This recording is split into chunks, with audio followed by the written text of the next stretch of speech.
So hello friends, কেমন আছো? আশা করি সবাই ভালো রয়েছো। তো আজকে আবার একটি নতুন প্র্যাকটিস সেট নিয়ে হাজির হলাম। আশা করি তোমরা প্রথম থেকে শেষ অবধি ক্লাসটি দেখবে। তো চলো আজকের প্রশ্ন দেখি। প্রথম প্রশ্ন কি রয়েছে। আজকের প্রথম প্রশ্ন হলো, নিম্নের কে গিরনারে তার শিলালিপির জন্য পরিচিত সবচেয়ে বিখ্যাত শক শাসক ছিলেন?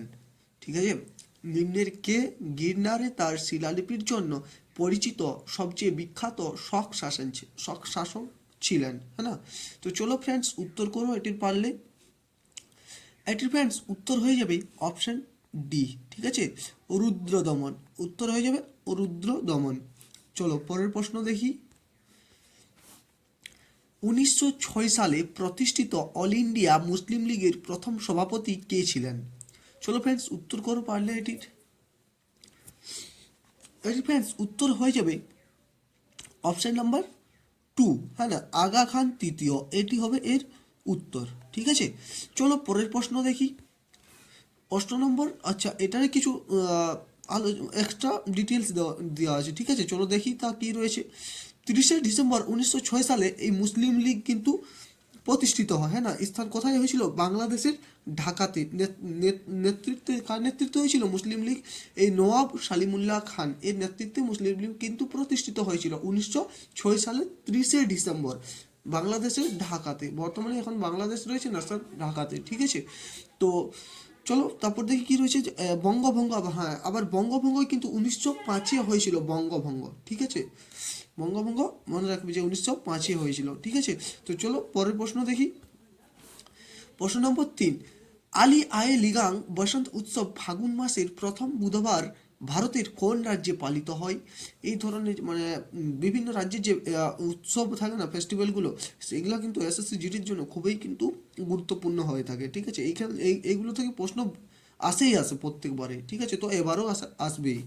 তো এইগুলা ভালো করে তোমরা দেখে নিবে। ঠিক আছে, যদি ডিটেল ক্লাস লাগে তোমাদের এগুলোর, তো কমেন্টে বলবে, তাহলে ডিটেলসে ক্লাস করিয়ে দেবো। ঠিক আছে, একদম প্রপার নোট দিয়ে দেবো, তার বাইরে কিন্তু একটাও যাবে না। ঠিক আছে, তো চলো এটির উত্তর করে পারলে। এটির ফ্রেন্ডস উত্তর হয়ে যাবে অপশান কি বলো? অপশান টু, হ্যাঁ না, আসাম। তাহলে আলী আয়েং লিগাং বসন্ত উৎসব ফাগুন মাসের প্রথম বুধবার ভারতের কোন রাজ্যে পালিত হয়? এটি আলী আয়ে লিগাং বসন্ত উৎসব, এটি ফাগুন মাসের প্রথম সপ্তাহে আসামে পালিত হয়। ঠিক আছে, আসামে পালিত হয়। ওকে, চলো পরের প্রশ্ন দেখি। মশা দ্বারা ছড়ানো ভাইরাসের নাম কি যা মস্তিষ্কে প্রদাহ সৃষ্টি করে? আবার এখানে অনেকজনের প্রশ্ন থাকবে যে প্রদাহ জিনিসটা কি। ঠিক আছে, অনেকের থাকবে কোয়ারি যে প্রদাহ জিনিসটা কি। তো প্রদাহ হলো আঘাত বা সংক্রমণের ফলে দেহে সৃষ্ট প্রতিরক্ষামূলক প্রতিক্রিয়া। ঠিক আছে, তো চলো তাহলে এটির উত্তর কি হবে বলো? Option number 4। উত্তর বলো কি হবে? অপশন নাম্বার 4-এর উত্তর হবে জাপানিজ জাপানিজ অ্যানসেফালাইটিস। ঠিক আছে, জাপানিজ অ্যানসেফালাইটিস, অপশন নাম্বার 2 এটি হবে উত্তর। ঠিক আছে, চলো পরের প্রশ্ন দেখি। বাস্কেটবল খেলায় প্রতিটি ঝুড়িতে এনবিএ অনুমোদিত একটি চাপমুক্ত ধাতব সুরক্ষা রিং থাকবে, যার ভিতরের ব্যাস দৈর্ঘ্য কত? তার ভিতরের ব্যাস দৈর্ঘ্য কত বলো ফ্রেন্ডস? উত্তরটি কত হবে? এটি ফ্রেন্ডস উত্তর হয়ে যাবে অপশান 2। ঠিক আছে, 18 ইঞ্চি কিন্তু ওর ব্যাস দৈর্ঘ্য হবে। ঠিক আছে, তো চলো পরের প্রশ্ন দেখি। এগুলো কিন্তু সব প্রিভিয়াস ইয়ারের প্রশ্ন। ঠিক আছে, এইদিকে সাইডে লেখা নেই যে বলে তোমরা ভাববে যে প্রিভিয়াস ইয়ারের প্রশ্ন নয়, কিন্তু এগুলা সব প্রিভিয়াস ইয়ারেরই প্রশ্ন বটে। ঠিক আছে, 2025-এ যে হয়েছে না এক্সামটি, তারই প্রশ্নপত্র বটে এগুলো। ঠিক আছে, তো চলো পরেরটি দেখি। ভারতের সংবিধানের কোন সংশোধনীর অধীনে সম্পত্তির অধিকারকে মৌলিক অধিকারের তালিকা থেকে বাদ দেওয়া হয়েছে? তো এটির ফ্রেন্ড উত্তর হবে বলো কত কত কত তোমার অ্যামেন্ডমেন্ট হবে বলো তোমরা পারলে। এটির ফ্রেন্ডস উত্তর হবে অপশান 4, 44তম অ্যামেন্ডমেন্ট। ঠিক আছে, 44 অ্যামেন্ডমেন্ট মানে 44তম সংবিধান সংশোধনের মাধ্যমে কিন্তু এই যে ভারত সংশোধনীর অধীনে সম্পত্তির অধিকারকে কিন্তু মৌলিক অধিকার তালিকা থেকে বাদ দেওয়া হয়েছে। ঠিক আছে, তো কত সালে? 1978 সালে 44তম সংবিধান সংশোধনের মাধ্যমে কিন্তু এই মৌলিক অধিকার থেকে সম্পত্তির অধিকারকে বাদ দেওয়া হয়েছে। ঠিক আছে, তো এটা একটা কি, এটা বর্তমানে একটি সম্পত্তির অধিকারটা কি, এটা বর্তমানে একটি আইনত অধিকার, ঠিক আছে, আইনি অধিকার একটা, এটি আইনি অধিকার বর্তমানে, ঠিক আছে, যা অনুচ্ছেদ 300A-তে রয়েছে, অনুচ্ছেদ 300A-তে রয়েছে। ওকে, তো চলো পরের প্রশ্ন দেখি। 7 নম্বর প্রশ্ন, নিম্নের কে 2024 সালের সেপ্টেম্বর পর্যন্ত তামিলনাড়ুর মুখ্যমন্ত্রী ছিলেন? দেখো মানে কে কোন রাজ্যের মুখ্যমন্ত্রী, রাজ্যপাল, হ্যাঁ না, বর্তমানে কে কোন পদে আছে, এই টপিকটা থেকে প্রশ্ন হয়েছে। দেখো যে নিম্নের কে 2024 সালের সেপ্টেম্বর পর্যন্ত তামিলনাড়ুর মুখ্যমন্ত্রী ছিলেন। চলো ফ্রেন্ডস পারলে উত্তর করো এটা, সরি, চলো এটি পারলে উত্তর করো। এটি ফ্রেন্ডস উত্তর হয়ে যাবে M.K. স্ট্যালিন, ঠিক আছে, M.K. স্ট্যালিন হবে এটির উত্তর, M.K. স্ট্যালিন, ঠিক আছে। এবার এটা যে আজকে আমি ক্লাসটা করাচ্ছি, পরে এখন বলতে কি চেঞ্জও হয়ে যেতে পারে 26 ভোট হওয়ার পরে, হ্যাঁ না, 26-27 সালগুলোতে চেঞ্জও হয়ে যেতে পারে, তো যেমনটি থাকে তেমন অনুসারে এটা অ্যান্সার নিতে হয়, না তো তোমরা ভাববে যে এখন তো বর্তমানে অন্য কেউ থাকতে পারে, তাহলে ওটা বলবে উত্তর না, কিন্তু এখানে উল্লেখ আছে, ঠিক আছে, 2024 সালে বলেছে, এটা ধ্যান রাখবে কিন্তু। ওকে, চলো পরের প্রশ্ন দেখি।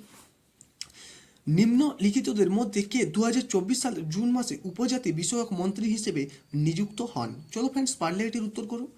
এটি ফ্রেন্ডস উত্তর হয়ে যাবে জুয়াল ওরাম, জুয়াল ওরাম, ঠিক আছে, জুয়াল ওরাম, এটির উত্তর হবে জুয়াল ওরাম, অপশন নাম্বার 2, জুয়াল ওরাম, ঠিক আছে। চলো পরের প্রশ্ন দেখি। ভারতীয় ধ্রুপদী সঙ্গীতজ্ঞ এবং বাদ্যযন্ত্র বাদক ইয়েলা ভেঙ্কটেশ্বর রাও নিম্নের কোন বাদ্যযন্ত্রটি বাজান? চলো ফ্রেন্ডস পারলে এটির উত্তর করুন। ও আচ্ছা আচ্ছা, এটার অপশানগুলো কিন্তু এই 8 নাম্বারটার যে অপশানগুলো আছে এই অপশানগুলো কিন্তু দেওয়া হয়ে গেছে, ঠিক আছে, এটার আমি উত্তরটি বলে দিচ্ছি, ঠিক আছে, এটির উত্তর হবে মৃদাঙ্গাম, ঠিক আছে, মৃদাঙ্গাম, মৃদাঙ্গাম, ঠিক আছে, উস, গলত হয়ে গেল, মৃদাঙ্গাম।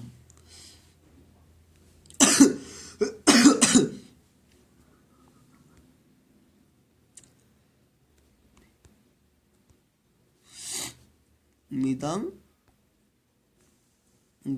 ঠিক আছে, মৃদাঙ্গাম, এটির উত্তর হয়ে যাবে কিন্তু মৃদাঙ্গাম, ঠিক আছে।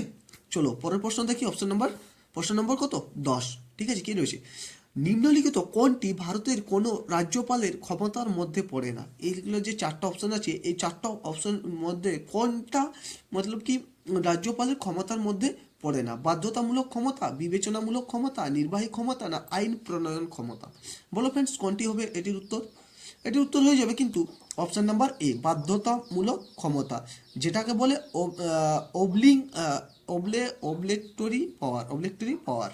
ওকে, তো চলো পরের প্রশ্ন দেখি। আচ্ছা, রাজ্যপাল হলেন কোন রাজ্যের সাংবিধানিক প্রধান? নিয়োগ করেন কে? রাজ্যপালকে নিয়োগ করে থাকেন ভারতের রাষ্ট্রপতি। রাজ্যপালের কার্যকালের মেয়াদ হয় কিন্তু 5 বছর, ঠিক আছে, এটাও কিন্তু জেনে রাখা দরকার, ঠিক আছে। চলো পরের প্রশ্ন দেখি। কোন পঞ্চবার্ষিকী পরিকল্পনার লক্ষ্য ছিল স্বনির্ভরতা অর্জন এবং স্থিতিশীলতার সাথে প্রবৃদ্ধি লক্ষ্য করা? চলো ফ্রেন্ডস উত্তর করো এটির। এটি ফ্রেন্ডস উত্তর হয়ে যাবে অপশন নাম্বার 3, ঠিক আছে, ফোর্থ প্লেন বা চতুর্থ পরিকল্পনা, ফোর্থ প্লেন বা চতুর্থ পরিকল্পনা। ওকে, ফোর্থ প্লেন বা চতুর্থ পরিকল্পনা। ওকে, চলো পরের প্রশ্ন দেখি। বিশ্বায়নকে সহজতর করার জন্য নিচের কোনটি একটি প্রধান কারণ? বলো, বিচ্ছিন্নতাবাদী নীতি, না প্রযুক্তিতে দ্রুত উন্নতি, বর্ধিত শুল্ক এবং বাণিজ্য বাধা, না বহুজাতিক কর্পোরেশনের পতন? বলো ফ্রেন্ডস এটি উত্তর কোনটি হবে? প্রশ্ন নম্বর 2, প্রশ্ন নম্বর 2 এর উত্তর হবেও কিন্তু কত, প্রশ্ন নম্বর 12, সরি 2 বলছি আবার, প্রশ্ন নম্বর 12 এর উত্তর হবে অপশন 2, প্রযুক্তিতে দ্রুত উন্নতি। ওকে, চলো পরের প্রশ্ন দেখি। প্রশ্ন নম্বর 13 নম্বর প্রশ্ন, ঠিক আছে। 1968 সালে মেক্সিকান সরকার নিম্নের কাকে তার নৃত্য পরিচালনার জন্য স্বর্ণপদক প্রদান করেন? বলো ফ্রেন্ডস এটির উত্তর কি হবে?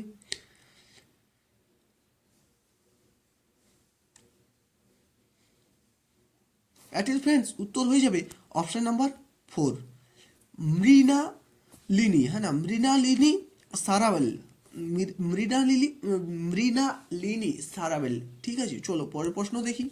প্রশ্ন নম্বর 14, নিম্নলিখিত কোনটি ভারতীয় অর্থনীতির তৃতীয় স্তরের কি অন্তর্গত? নিম্নলিখিত কোনটি ভারতীয় অর্থনীতির তৃতীয় স্তরের অন্তর্গত? চলো ফ্রেন্ডস পারলে এটির উত্তর করো। বলো ফ্রেন্ডস এটির উত্তর কি হবে? এটি ফ্রেন্ডস উত্তর হয়ে যাবে, বলো কত হবে উত্তর, তোমরা বলো, কমেন্টে বলো কত হবে। হ্যাঁ, এটি হবে উত্তর বলো বলো। অপশন নাম্বার 2, হ্যাঁ না, জনপ্রশাসন। ওকে, জনপ্রশাসন। ঠিক আছে, চলো পরের প্রশ্ন দেখি। প্রশ্ন নম্বর 15, 2011 সালের আদমশুমারি অনুসারে নিম্নলিখিত কোন ধারার অভিবাসনের হার সবচেয়ে বেশি? 2011 সালের আদমশুমারি অনুসারে নিম্নলিখিত কোন ধারার অভিবাসনের হার সবচেয়ে বেশি? 2011 সালের আদমশুমারি অনুসারে নিম্নলিখিত কোন ধারার অভিবাসনের হার সবচেয়ে বেশি? চলো ফ্রেন্ডস, পারলে এটির উত্তর করুন। এটির ফ্রেন্ডস উত্তর হয়ে যাবে অপশন নাম্বার 4। ঠিক আছে, গ্রাম থেকে গ্রামে, রুরাল টু রুরাল। ওকে, চলো পরের প্রশ্ন দেখি। প্রশ্ন নম্বর 16, নিম্নলিখিতদের মধ্যে কে দেশব্যাপী ফিট ইন্ডিয়া ফ্রিডম রান 2.0, হ্যাঁ না, কর্মসূচি চালু করেছিলেন? নিম্নলিখিতদের মধ্যে কে দেশব্যাপী ফিট ইন্ডিয়া ফ্রিডম রান 2.0 কর্মসূচি চালু করেছিলেন? বলো ফ্রেন্ডস, এটির উত্তর কি হবে? এটির ফ্রেন্ডস উত্তর হয়ে যাবে অনুরাগ ঠাকুর। ঠিক আছে, সরি, অনুরাগ ঠাকুর। চলো, এটির উত্তর হয়ে যাবে অনুরাগ ঠাকুর। ওকে, চলো পরের প্রশ্ন দেখি। নাট্যশাস্ত্র যা নৃত্য ও সঙ্গীত সহ নাট্যশাস্ত্র যা নৃত্য ও সঙ্গীত সহ অভিনয় কলার উপর রচিত প্রাচীনতম গ্রন্থ কোন ঋষি দ্বারা সংকলিত হয়েছিল? নাট্যশাস্ত্র যা নৃত্য ও সঙ্গীত সহ অভিনয় কলার উপর রচিত প্রাচীনতম গ্রন্থ কোন ঋষি দ্বারা সংকলিত হয়েছিল? চলো ফ্রেন্ডস, পারলে এটির উত্তর করো। এটির ফ্রেন্ডস উত্তর হয়ে যাবে ভারত, হ্যাঁ না, ভরত মুনি। এটা উত্তর হবে ভরত মুনি। ওকে, ভরত শুধু লেখা আছে, হবে ভরত মুনি। ওকে, ভরত মুনি। ওকে, চলো পরের প্রশ্ন দেখি। এম ভরের এম ভরের একটি বইয়ের জন্য একটি মসৃণ অনুভূমিক টেবিলের উপর ডি দূরত্ব সরানোর সময় মহাকর্ষীয় বলের কারণে যে কাজটি করা হয় তা হলো, বলো নিম্নের কোনটি হবে? অ্যাম্ভরের একটি বইয়ের জন্য একটি মসৃণ অনুভূমিক টেবিলের উপর ডি দূরত্ব সরানোর সময় মহাকর্ষীয় বলের কারণে যে কাজটি করা হয় তা হলো, বলো কোনটি হবে? এটি ফ্রেন্ডস উত্তর হয়ে যাবে না, অপশন কত 3, 0 হবে, ও বা 0। ওকে, চলো পরেরটি দেখি। পরের দুটো প্রশ্ন কি একই হয়ে গেছে? হ্যাঁ, 18 নম্বর দুটো একই হয়ে গেছে। ওই না, চলো 19 নম্বরটা দেখি। ধিবেহি ভারতের কোন প্রতিবেশী দেশের সরকারি ভাষা? বলো ফ্রেন্ডস, উত্তর করো। নিচে 4টি দেওয়া আছে অপশন। ঠিক আছে, মালদ্বীপ, মায়ানমার, ভুটান, শ্রীলঙ্কা। তো ধিবেহি ভারতের কোন প্রতিবেশী দেশের সরকারি ভাষা? চলো ফ্রেন্ডস, পারলে এটি উত্তর করো। এটি ফ্রেন্ডস উত্তর হয়ে যাবে, বলো কি হবে উত্তর? এটি ফ্রেন্ডস উত্তর হবে কি? মালদ্বীপ। অবভিয়াসলি মালদ্বীপ হবে কি না? তাহলে মায়ানমারের ভাষা হচ্ছে, এই মায়ানমারের ভাষা হচ্ছে কি? মায়ানমারের ভাষা হচ্ছে বার্মিজ। ওকে, ভুটানের ভাষা হচ্ছে, প্রধান সরকারি ভাষা কি? যক্ষা। হ্যাঁ, আর শ্রীলঙ্কার ভাষা, প্রধান ভাষা কি? সিংহলি এবং তামিল। ওকে, চলো পরের প্রশ্ন দেখি। প্রশ্ন নম্বর 20, নিম্নলিখিত কোনটি পূর্ব দিকে জর্ডান এবং পশ্চিম দিকে ইসরায়েলের দ্বারা সীমাবদ্ধ সবচেয়ে লবণাক্ত জলভাগ? নিম্নলিখিত কোনটি পূর্ব দিকে জর্ডান এবং পশ্চিম দিকে ইসরায়েল দ্বারা সীমাবদ্ধ সবচেয়ে লবণাক্ত জলভাগ? চলো ফ্রেন্ডস, পারলে এটির উত্তর করো। এটি ফ্রেন্ডস উত্তর হয়ে যাবে বিশ্ব মহাসাগর, বা সরি ভুল বলছি, এটা হবে না উত্তর, এটা হবে না, এটা উত্তর হবে না, হবে উত্তর এর মৃত সাগর, হ্যাঁ না, ডেড সি। ওকে, ডেড সি বা মৃত সাগর, মৃত সাগর। তো আজকের ক্লাসটা এত দূরই ছিল। আশা করি ক্লাসটা তোমাদের ভালো লেগেছে। যদি ভালো লেগে থাকে তো ক্লাসটিতে একটা লাইক দিয়ে সাপোর্ট করতে পারো। ওকে, আর এমনি নতুন নতুন ক্লাস পাওয়ার জন্য আমাদের চ্যানেলটি সাবস্ক্রাইব করে থাকতে পারো। সাবস্ক্রাইব করে থাকলে কি, নতুন ভিডিও আপলোড হলে কিন্তু তোমার কাছে সবচেয়ে প্রথমে পৌঁছে যাবে। তো আজকের ভিডিও এত দূরেই, দেখা হচ্ছে পরের একটি নতুন ক্লাস নিয়ে।